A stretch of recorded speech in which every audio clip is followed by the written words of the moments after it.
For centuries, humans have been growing alongside our botanical brethren.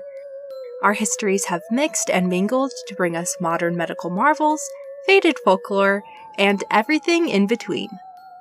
Of course, in order to understand the plant, we have to start with its roots. I'm M. Grubner Gaddis, and this is Rooted.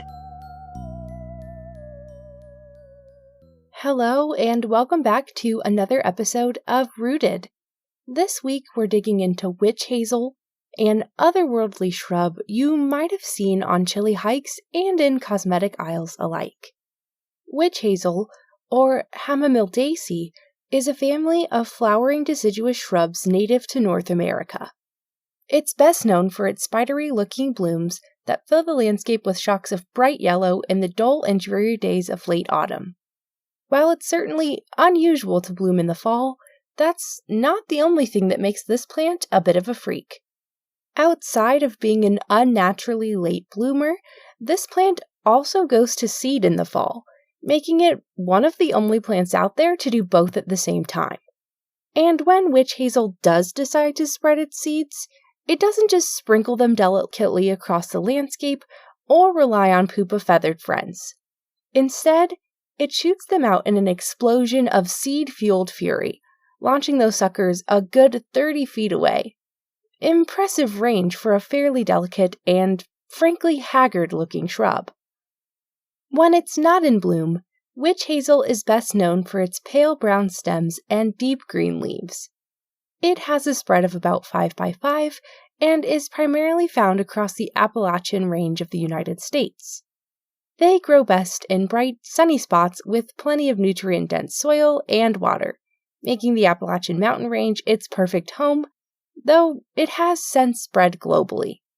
As far as folklore goes, the Potawatomi people don't have many legends about it, but they did use it as a powerful resource and ally when it came to finding water.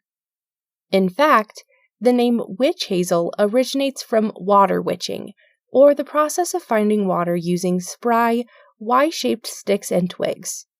Before we used those long metal rods, indigenous peoples often turned to the twigs of witch hazel and willow to find water.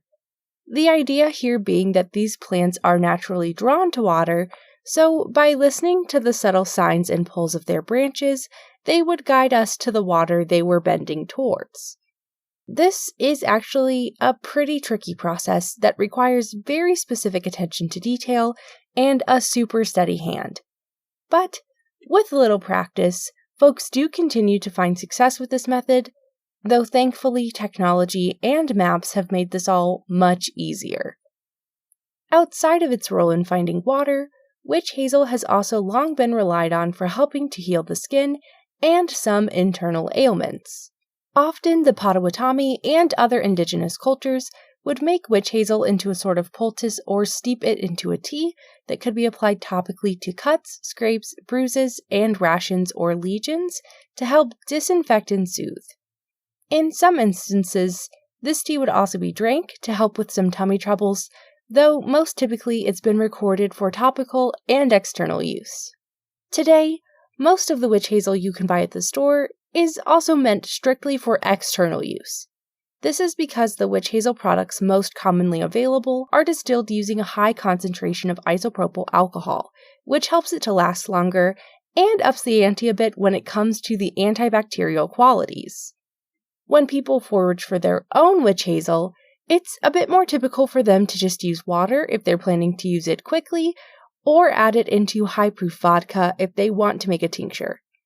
It tends to be a bit less drying this way, so it's easier on sensitive skin, and it's then safe for internal or external use. No matter if you're making it yourself or buying it at the store, witch hazel is a great thing to have on hand for skincare, wound care, and even cleaning.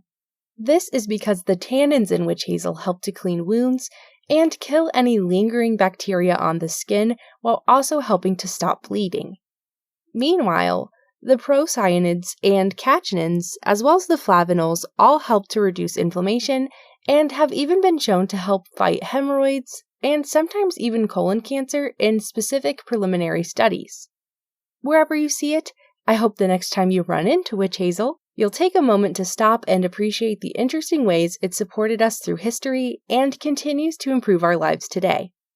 Thanks so much for listening, and I'll be back next week with another interesting plant to dig into. See you then! Until next time, be kind to yourselves, be kind to the earth, and just like a plant, drink your water.